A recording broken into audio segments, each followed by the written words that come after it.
Praise అందరికీ ప్రభువైన యేసుక్రీస్తు నామమున జూన్ నెల 14వ తారీఖు అందరికీ ప్రైజ్ ప్రభు దినంలో మరి మరొకసారి సంఘముగా కూడుకోలేకపోతున్నందుకు ఒక విధంగా బాధగా ఉన్నా ఒక విధంగా దేవుని ఏర్పాటే కాబట్టి దాంట్లో మనం ఆయనకు విధేయులంగా ఉండాలి కనుక ఆ పద్ధతిలోనే వెళ్దాం. మరి ఆదివారం ఆరాధన ప్రార్థనతో ఆరంభం చేసుకుందాం. ప్రేమ గల మా తండ్రి, పరిశుద్ధుడవగు మా దేవ, మహోన్నతుడా, కనికరము గల మా నాయన, నమ్మదగిన దేవ, నీకు వందనాలు స్తోత్రాలు. మాకు మీరు ఉచితంగా ఇచ్చిన మీ రక్షణను బట్టి మా నిత్యత్వం ప్రభువైన యేసుక్రీస్తుతో కూడా ఉండబోతున్నటువంటి శుభప్రదమైన నిరీక్షణను కూడా ఇచ్చి మమ్మల్ని నడిపించుకుంటూ మా జీవిత కాలంలో మరి యొక్క ప్రభావం ఇచ్చినందుకు జూన్ 14 మీకు వందనాలు స్తోత్రాలు. వీళ్ళను ఈ విధంగా తీసుకొని మీ వాక్యంతో హెచ్చరించడానికి, మీ వాక్యంతో బలపరచడానికి, మరి మా శరీరాలకు క్షేమాన్ని దయచేసి కాపాడుతుంది. యేసుక్రీస్తు పరిశుద్ధ నామమున వేడుకుంటున్నాము తండ్రి, ఆమేన్. పాఠ సంఖ్య 229 పాడుకున్నాం. పాఠ సంఖ్య 229. స్తుతి స్తోత్రము, స్తుతి స్తోత్రము, స్తుతి గీతము నే పాడేదను, స్తోత్ర గీతము నే పాడేదను. నే పాపినై ఉండగా నీ విలకు తెంచితివి, పరిశుద్ధ ప్రేమన్ ప్రాణంబు పెట్టి నన్ను బ్రతికించితివా, నన్ను బ్రతికించితివా. ఓ నాదు యేసయ్య, నీకై నేనేమి చేసేదాను, ఏమీయులేని వాడాను నేను, నీకేమి అర్పింతును, నీకేమి అర్పింతును. ఎన్నికలేని వాడా, ఎన్నిక చేసితివి, కష్టములెన్నైన నష్టములెన్నైన నిన్నే వెంబడింతును, నిన్నే వెంబడింతును. నన్ను నీ కృప తోడా, నీ ఆత్మ తోడా నింపి,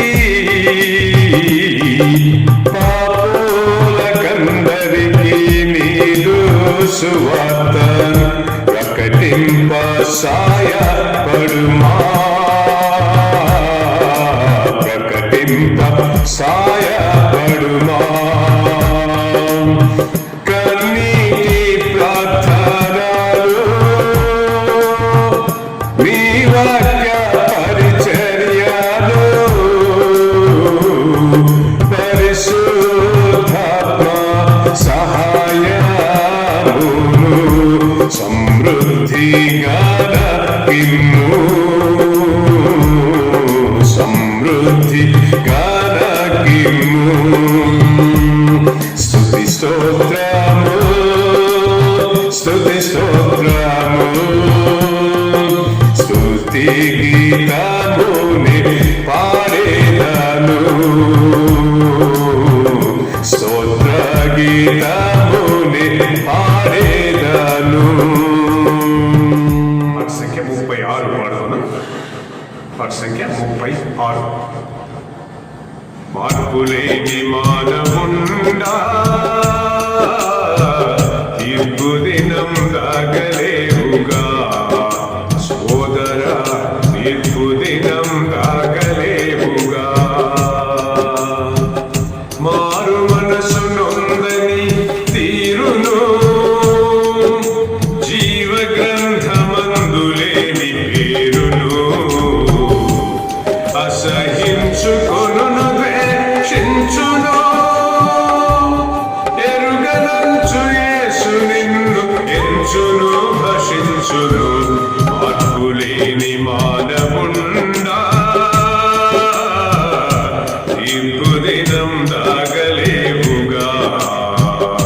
సోదరా తీర్పు దినం దాగలేవుగా.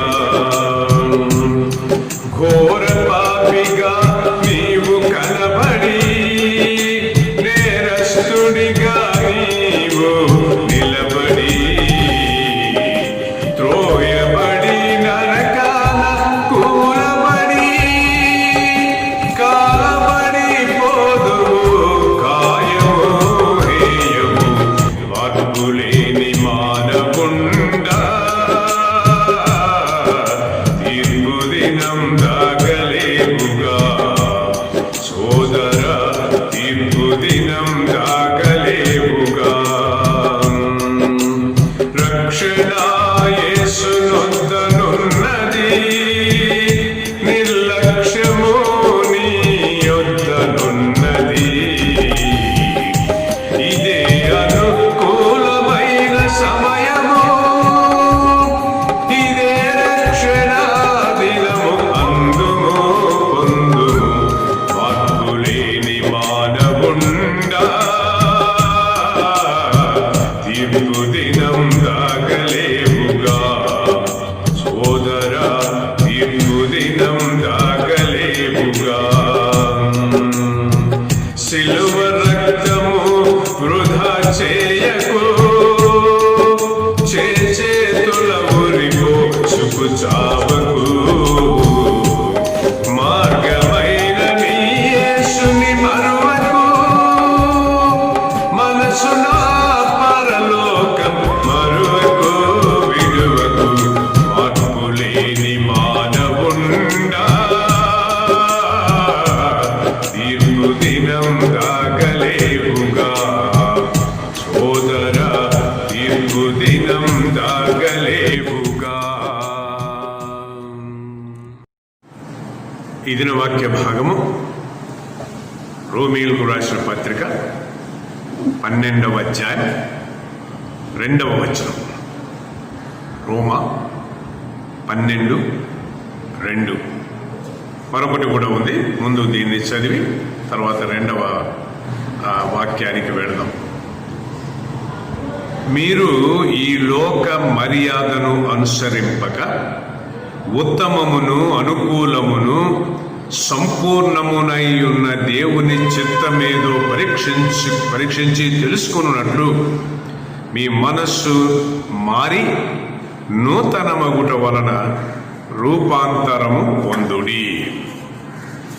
2వ భాగం కొరింథీయులకు రాసిన మొదటి పత్రిక 7వ అధ్యాయం 31వ వచనం.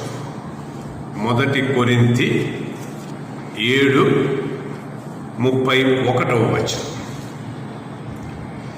ఈ లోకము అనుభవించు వారు అమితముగా అనుభవింపనట్టు ఉండవలెను. ఏలయనగా ఈ లోకపు నటన గతించుచున్నది. దేవుడి మాటలను మన కొరకు ఆశీర్వదించును గాక. ఈ వాక్యం చదివిన తర్వాత మీకు అంశము ఒక ఐడియా వచ్చి ఉండవచ్చు. ఆ అంశం ఏమిటంటే లోకపు నటన. లోకపు నటన. చూడండి, అమెరికాలో ఒక గొప్ప పోవెట్ రాబర్ట్ ఫ్రాస్ట్ అనుకుంటా, ఆయన ఏమన్నాడంటే, the world is too much with us. The world is too much with us అంటే ఈ ప్రపంచం మనల్ని ఎక్కువగా ప్రభావితము చేసి ప్రపంచములోనే ఉండేటట్టుగా చేస్తూ ఉన్నది అన్నటువంటి ఉద్దేశం వచ్చే మాట అన్నమాట ఇది. దానికి అనుగుణంగా మనం చూస్తే ఈ రోజుల్లో ప్రజల కోరికలు, ఎక్కువ మంది ప్రజలు, అందరూ చెప్పను నేను 100% ఎక్కువ మంది ప్రజల కోరికలు ఎట్లున్నాయంటే లోక జ్ఞానం, లోక స్నేహం, లోక చింతలు, లోక ఆశలు. ఇవి మనలను దేవుని దగ్గరకు రానీయకపోగా విశ్వాసుల సహవాసాన్ని, దాని ఆధిక్యత నుండి దూరం చేస్తూ ఉన్నాయి. వీటికి దూరముగా ఉండగలిగితే దాని అర్థం ఏంటి తెలుసా? దేవునికి మనం సమీపస్థులముగా ఉన్నామని అర్థం. మరి ఈ లోకపు నటన 4 రకాలుగా మనకు తేట తెల్లమవుతున్నది. ఆ 4 నటన విధానాలు, 4 రకాలు నటించే మానవుడు చేసే పనులుగా ఉన్నాయి. కాబట్టి ఆ 4ంటిని మనం ముందుగా 4 చెప్తాను, తర్వాత వాటిని డీటెయిల్డ్గా స్టడీ చేద్దాం. 1, నటించే మానవుడు. 2, దైవ భక్తి వేషము గలవారు.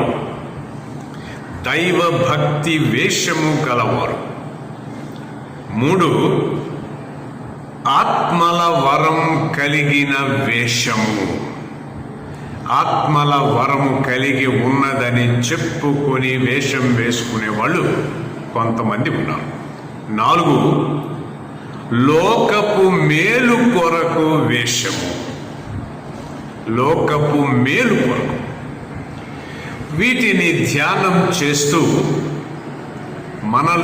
మనలను మనం పరీక్షించుకున్నాం. ఎందుకంటే వీటిల్లో గనక మనం ఉంటే దేవునికి దూరస్థులముగా వెళ్ళిపోతూ ఉంటాము. అందుకని చాలా జాగ్రత్తగా మనం వీటిని పరీక్షించేసుకోవాలి. కాబట్టి మొదటి అంశం కొద్దాం. నటించే మానవుడు. కీర్తనల గ్రంథం 39వ అధ్యాయం 6వ వచనంలో మనుష్యులు వట్టి నీడ వంటి వారై తిరిగెదరు అని అంటున్నాడు. మనుష్యులు వట్టి నీడ వంటి వారై తిరిగెదరు. బహుశా దావీదు తన జీవితంలో దగాకోరు మనుష్యులను చూచి ఉండవచ్చు. అలాగే ఈ దినాల్లో కూడా మీరేమనుకోరు కదా, కనబడేటంత మంచితనం మనుష్యుల్లో కనబడుట లేదు. ఇంక్లూడింగ్ విశ్వాసులు కనబడేటంత విశ్వాసులుగా ఉండటం లేదు. నటించే మానవులు ప్రియమైన వాళ్ళు. ఎందుకంటే ఎక్కువ మంది వారికి వీరికి తగాదాలు పెట్టి తమాషా చూసే జనం అయిపోయారు. అవునా? చాలామంది అంతే కదా. వాళ్ళకి వీళ్ళకు అగ్గిపుల్ల గీసి పెట్టేసి వాళ్ళు ఏం మాట్లాడుకుంటారో ఏం చేస్తారో వీళ్ళు దూరం ఉండి చూస్తూ ఉంటారు. మరి విశ్వాసులైతే పరిశుద్ధుల వేషాలతో పాపంలోనే ఉంటూ బలహీనతల్లోనే జీవిస్తూ సంకలో బైబిల్ పెట్టుకొని ఆదివారం దేవుని సన్నిధికి ఎక్కడ లేని భయభక్తులతో వచ్చేస్తున్నారు. ప్రియమైన వాళ్ళు గమనించండి. ఆదివారం బైబిల్, ఆదివారం సహవాసం, ఆ తరువాతంతా లోకమే. మిగతా దినాలంతా లోకమే. ఏమనుకోరు కదా. ప్రార్థన లేదు, సహవాసం లేదు, అసలు ఏమీ లేదు. అందుకే కాబోలు సైతాను వెంటాడుతూ ఉన్నాడు. పాపంలో పడి జయ జీవితము లేని విశ్వాసులు లేరా? మోసపు ఆలోచనలు, దగా మాటలు, మోసపు చేష్టలు కలిగి ఉంటూ ప్రార్థనే, లోకం లోకమే. అవునా? గమనించండి ప్రియమైన వాళ్ళ, ఇటువంటి విధానం లోకాధికారితో రహస్య ఒప్పందం అని కనిపించుట లేదా? అందుకే మనం ఒకవైపునే ఉండాలి, అనగా క్రీస్తు, లేకపోతే లోకం. అందువల్ల మన నటన జీవితం మానివేసి క్రీస్తు విధానాన్ని చేపట్టి అందులోనే మనం కొనసాగుదాం. ఇది నటన జీవితం. 2, దైవభక్తి వేషం. దైవభక్తి వేషం. తిమోతికి రాసిన 2వ పత్రిక 3వ అధ్యాయం 5వ వచనంలో తిమోతితో పౌలు పరిశుద్ధాత్మ ద్వారా మాట్లాడుతున్నాడు. ఏమని? పైకి భక్తి గలవారి వలె ఉండి దేవుని శక్తిని ఆశ్రయించని వారు. గమనించారా? అందుకే మనం ఇటువంటి వేషాలు గల వారిని గ్రహించి గమనించి వారిని ఆర్మ్స్ లెంగ్త్ అంటున్నాం, కాసింత దూరంలో పెట్టడం మంచిదే. ప్రియమైన వాళ్ళరా, ఏ పరిస్థితిలోనైనా వేషము వేయుట గాని వికృతంగా జీవించడం గాని దేవుని వాక్యము ఒప్పుకొనద్దు. ఉదాహరణగా చూడండి, ఆదాము హవ్వలు పాపం అనే వేషం వేసుకున్నారు. ఆకులతో వాళ్ళు కచ్చడాలు ధరించారు. అప్పటి వరకు లేని సిగ్గు బిడియం ప్రభు రావడంతోనే వాళ్ళకి ఎక్కడి నుంచి వచ్చింది? పాపం అన్న వేషం వేసుకున్నారు. అందుకే ప్రభు వారిని ఏం చేశాడు? తరిమి వేశాడు. ఏదేను తోటలో నుండి వెళ్ళిపోతూ వాళ్ళు వెళ్తూ ఉంటే వాళ్ళు పిలిచి చర్మపు చొక్కాలను ఇచ్చాడు. చర్మపు చొక్కాలు అంటే మీరు డిఫరెంట్గా ఉండాలి అని. ఇంకొక ఉదాహరణ చూడండి, యాకోబు ఏశావు వేషం వేసుకున్నాడు. లోపల యాకోబు, పైన ఏశావు వేషం. ఈ విధంగా తండ్రిని మోసం చేశాడు. కానీ దాని ఫలితంగా లాబాను యాకోబును మోసగించాడు. అందరికీ తెలుసు కదా. జాగ్రత్త ప్రియమైన వాళ్ళరా, వేషంతో పారిపోలేవు. ఇంకొక ఉదాహరణ చూడండి, సౌలు రాజు మారు వేషంలో కర్ణపిశాచి గురించి ఒక స్త్రీ యొద్దకు వెళ్తాడు. ఎప్పుడు? రాత్రి వేళ. దేవునికి చెప్పకుండా చేసిన ఈ వేషానికి ఏమైందో తెలుసు కదా. తను రాజుగా ఉండేటటువంటి అర్హతను పోగొట్టుకున్నాడు.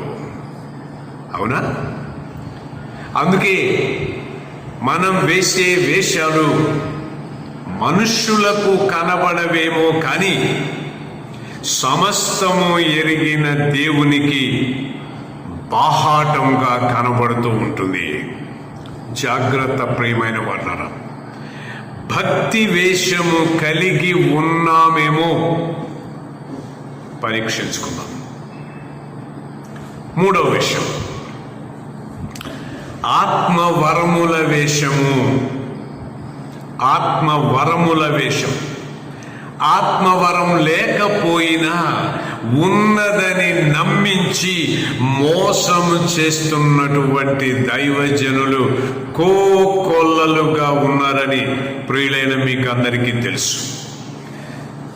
ఈ విధమైన మోసం వల్ల వారికి పేరు వస్తుంది, ధనము కలుగుతుంది, సమాజంలో పేరు వస్తుంది.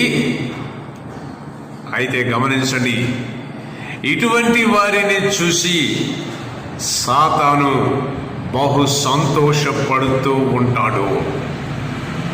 ప్రియమైన వాళ్ళరా, ఈ విషయాన్ని కొరింథీయులకు రాసిన 2వ పత్రిక 11వ అధ్యాయం 13, 14 వచనాలలో చెప్పబడి ఉన్నది. ఇటువంటి వేషం వేసేవాళ్ళు దొంగలు, వేషధారులు. ఈ దినాల్లో స్వస్థత కూటాలు కాదు, సత్య బోధ జరిగే కూడికలు కావాలి అని ఒక సహోదరుడు చెప్పాడు. అయితే చాలా మందికి ఈ లేనిపోనిది సృష్టించి చేసే విధానమే నచ్చుతుంది. వారు వ్యక్తిగతంగా దేవుని వాక్యాన్ని చదివి గ్రహించే స్థితిలో లేరు గనుక ఇటువంటివన్నీ చెల్లిపోతున్నాయి. వేలం వెర్రి. అందరూ పరిగెడుతుంటే అటే పరిగెడుతుంటారు. సొంతంగా చదివి ఇది దేవుని వాక్య ప్రకారం ఉన్నదా లేదని పరీక్షించుకునే స్థితి చాలా తక్కువ మందిలో ఉన్నది. జాగ్రత్త ప్రియమైన వాళ్ళరా, మోసపోకండి. మీ హృదయాలను గుచ్చుకునే వాక్యం కావాలి, అంతేగాని ఎక్స్ట్రాస్ ఏం అవసరం లేదు. ఎక్సెరెక్సాన్ టాన్ లోగాన్, వాక్యమును ప్రకటించుము, ఫుల్ స్టాప్. మరేం అవసరం లేదు. అయితే చాలా మంది ప్రియులకు గోల కావాలి. కూడికలు జరిగినప్పుడు గోల.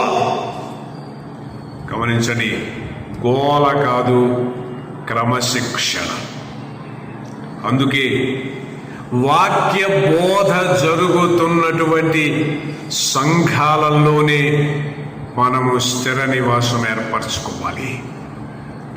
ఆత్మల వరము లేకపోయినా ఉన్నదని చెప్పి మోసపోతున్నటువంటి లోకపు నటన గమనించారా? 4వ విషయం, లోకపు మేలు కోసం వేషం. కొంతమందికి ఈ లోకం కావాలి, అటు ప్రభువు కూడా కావాలి. పరలోక రాజ్యం కావాలి, లోకాధికారికి లోబడాలి. అనగా 2 పడవల్లో కాలు వేసి ప్రయాణం చేస్తున్నారు. ఇటువంటి వారి విషయమై 1 రాజుల గ్రంథం 18వ అధ్యాయం 21వ వచనంలో ఏలియా గట్టిగా చెప్పాడు. ఒకసారి చూద్దాం, చూడండి. 1 రాజుల గ్రంథం 18వ అధ్యాయం, 1 రాజులు 18వ అధ్యాయం 21వ వచనంలో చెప్తున్నాడు. ఒక్కసారి చూడండి ప్రియమైన వాళ్ళరా. ఏలియా జనులందరి దగ్గరకు వచ్చి, ఎన్నాళ్ళ మట్టుకు మీరు 2 తలుపుల మధ్య తడుగుచుందురు? యెహోవా దేవుడైతే ఆయనను అనుసరించుడి, బయలు దేవుడైతే వానిని అనుసరించుడని ప్రకటన చేయగా జనులు అతనికి ప్రత్యుత్తరముగా ఒక మాట అయినను పలకలేకపోయిరి. ప్రియమైన వారలారా, గమనించండి. అశాశ్వతమైన ధనము కొరకు శాశ్వతమైన పరలోక ఆనందం పోగొట్టుకుంటున్నారు. ప్రియమైన వారలారా, అనేకులు ఇటువంటి కోవకు చెందిన వాళ్ళు ఉన్నారు కదా. చాలా మంది రహస్య క్రైస్తవులుగా ఉంటూ ఉన్నారు. అటు లోకం, ఇటు క్రీస్తు. గమనించండి, ఇటువంటి విధానాన్ని దేవుడు నచ్చుకోడు. అటువంటి వారి విషయం కూడా దేవుడు పట్టించుకోడు అని మనం ఒకసారి గ్రహించుకున్నాం. ప్రియమైన వాళ్ళారా, మనకు అవసరమైనది, కావలసినది యేసుక్రీస్తే. ఓ దైవజనుడు, ఓ సహోదరి బొట్టు పెట్టుకొనిస్తే చాలా అందంగా ఉన్నామని ఆమె కామెంట్ చేశాడంట. ఎంత భయంకరం అండి! ప్రియమైన వాళ్ళ, స్త్రీకి అందం బొట్టు అని చెప్తాడు. అందం కావాలంటే బొట్టులో లేదు కదా. గమనించండి ప్రియమైన వారు, పౌలు సూటిగా వ్రాస్తున్నాడు. రోమీయులకు రాసిన పత్రిక 12వ అధ్యాయం 2వ వచనం. మరొకసారి చదువుకుందాం ప్రియమైన వాళ్ళారా. రోమీయులకు రాసిన పత్రిక 12వ అధ్యాయం 2వ వచనం మరొకసారి చదువుతున్నా. దైవజనుడు పౌలు సూటిగా మాట్లాడుతున్నాడు. మీరు ఈ లోక మర్యాదను అనుసరింపక ఉత్తమమును అనుకూలమును పూర్ణమునయ్యున్న దేవుని చిత్తమేదో పరీక్షించి తెలుసుకొనున్నట్లు మీ మనస్సు మారి నూతనమగుట వలన రూపాంతరము పొందుడి అన్నాడు. చూడండి ప్రియమైన వాళ్ళ, కాబట్టి మన ప్రభునైనా లేక ఈ లోకాన్నైనా ఏదో ఒకటి, రెండు మాత్రం వద్దు. సున్నము కొట్టిన సమాధుల్లాగా మనము ఉండకూడదు. చూడండి ప్రియమైన వాళ్ళ, చాలామంది ప్రార్థనలో వేషధారణ, ప్రభు అంటున్నాడు వద్దు అంటున్నాడు. మత్తయి సువార్త 6వ అధ్యాయం 5వ వచనం. కొంతమంది ఉపవాసాల్లో వేషధారణ, ప్రభు అంటున్నాడు వద్దు అంటున్నాడు. మత్తయి సువార్త 6వ అధ్యాయం 16వ వచనం. ఇటువంటి వేషధారణ వద్దు అన్నాడు మన ప్రభు. మత్తయి సువార్త 23వ అధ్యాయం 13 నుండి 16 వచనాలను. ఈ లోకాధికారితో నాకేమి పని అని నువ్వు చెప్పగలవా? ఈ లోకపు నటనలు నీలో ఉన్నాయేమో పరీక్షించుకుంటున్నావా? లోకమును సంతోషపెట్టుటకు ఈ యుగ సంబంధమైన వేషము ధరించుకున్నావా? అల్పకాల సంతోషము కొరకు వేషాలా? దేవుని అడుగుదాం ప్రియమైన వాళ్ళరా. క్రీస్తునొద్దకు రమ్ము, ఆయన నిన్ను తప్పకుండా రూపాంతరపరుస్తాడు. ఇది 100% నిజం. ఈ లోకాధికారి నిన్ను తప్పకుండా మోసగిస్తాడు.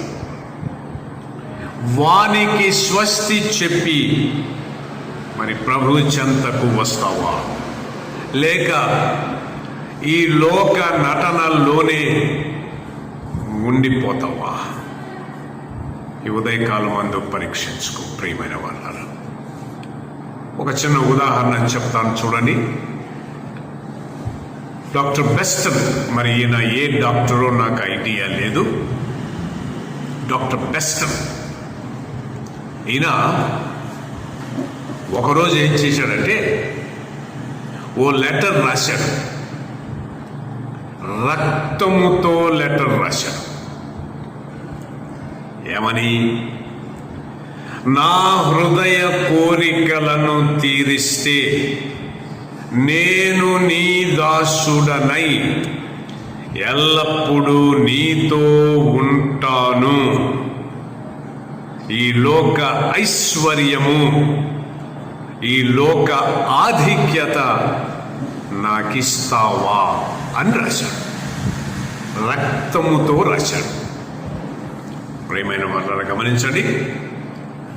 అంతలోనే తాను ఉంటున్న గదిలోకి ఒక వింత జంతువు వచ్చింది. వచ్చి తను రాసిన రక్తముతో రాసినటువంటి ఈ ఉత్తరాన్ని నాకేసింది. ఈ వింత జంతువు ప్రియమైన వాళ్ళరా, బెస్టన్ వైపు, డాక్టర్ బెస్టన్ వైపు చూసి ఈ వింత జంతువు అడిగిందట, నేను నీకేమి చెయ్యాలి అని. అప్పుడు డాక్టర్ బెస్టన్ అన్నాడట, నాకు డబ్బు కావాలి అన్నాడు. వెంటనే అతను ధనవంతుడైపోయాడు. ప్రియమైన వాళ్ళరా, ఈ వింత జంతువు మరొక ప్రశ్న అడిగింది, ఇంకేం కావాలి? అప్పుడు ఈ డాక్టర్ బెస్టన్ అన్నాడు, రాజకీయ నాయకులతో, దేశ నాయకులతో నేను కలిసి మెలసి ఉండేటట్టు ఒక అధికారం కావాలి అన్నాడు. ప్రియమైన వాళ్ళారా, వెంటనే ఇతను అధికారులతోనూ రాజకీయ నాయకులతోనూ దేశ నాయకులతోనూ ప్రక్కన కూర్చునే ఆధిక్యత అతనికి వచ్చింది. ఈ వింత జంతువు మూడవ ప్రశ్న అడిగింది, డాక్టర్ బెస్టన్ నీకు ఇంకేం కావాలి అని. ఆయన అడిగాడట, కామకృత్యాలు, యవ్వన స్త్రీలు, సినిమా యాక్ట్రెసెస్ నా దగ్గరికి రావాలి, నేను వారిని అనుభవించాలి. వెంటనే అది జరిగినది. ప్రియమైన వాళ్ళరా, అప్పుడు డాక్టర్ బెస్టన్ అడిగింది ఈ వింత జంతువు, మరి అన్నిటినీ ఎంజాయ్ చేస్తున్నావు కదా, నువ్వు అడిగినవన్నీ నేను ఇచ్చాను కదా, మరి ఇప్పుడు ఏమందంటే నేను ఉండే స్థలానికి నిన్ను తీసుకొని వెళ్తాను, డాక్టర్ బెస్టన్ నువ్వు రావాలి అని. నేనుండే స్థలానికి డాక్టర్ బెస్టన్కు భయము కలిగినది. ప్రియమైన వాళ్ళ, అది ఎక్కడ అని అడిగాడు. ఆ వింత జంతువు అగ్నిగుండాన్ని చూపించి అక్కడికి నువ్వు రావాలి అని. అక్కడ అనేకమైన ఆత్మలు, ఈ విధమైన లోక ఆశలు కలిగిన ఆత్మలన్నీ అక్కడ అల్లాడుతున్నాయి, అక్కడికి నువ్వు రావాలి అని. డాక్టర్ బెస్టన్కు గుండె దడ వచ్చేసింది. నాతో స్నేహం చేసిన వారి సంగతి అంతా అక్కడే అని మరొకసారి ఈ వింత జంతువు చెప్పిందట. అప్పుడు డాక్టర్ బెస్టన్కి అర్థమైంది ఈ వింత జంతువు సాతాను అని. అప్పుడు గట్టిగా అరిచాడు, సాతానా వెళ్ళిపోవాలి.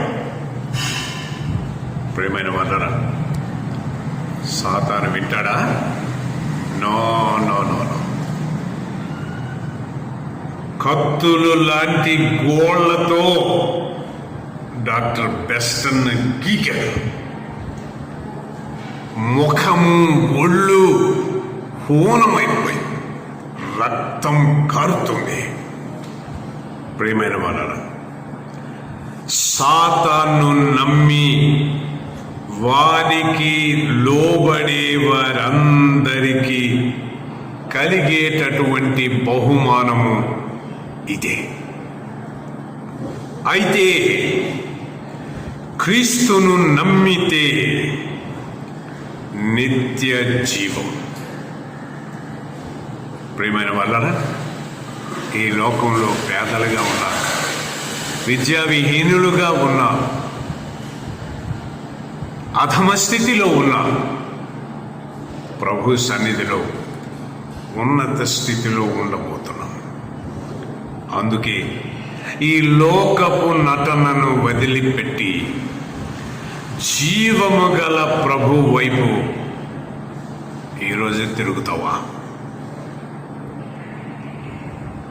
నీకు ఆయనే నిరీక్షణ, ఆయనే క్రీస్తు. ఇదంతా ఆయన యందు విశ్వాసం ఉంచిన వారికి కలిగేటటువంటి పాప క్షమాపణ. ఆయన రక్తములో నీ పాపాలు కడగబడితే నీ నిత్యత్వం పరలోకంలో ఉండబోతుంది. మరి ఈరోజే ఆయన దగ్గరికి వస్తావా? నీ నటన విధానాలన్నీ వదిలిపెట్టి ప్రభు దగ్గరికి వస్తావా? ప్రియమైన వాళ్ళారా, the lord is waiting far you. నువ్వెప్పుడు వస్తావా, నువ్వెప్పుడు సమర్పించుకొని వస్తావా అని ప్రభు ఎదురు చూస్తూ ఉన్నాడు. వస్తావా? ఈ నటనలన్నీ వదిలిపెట్టి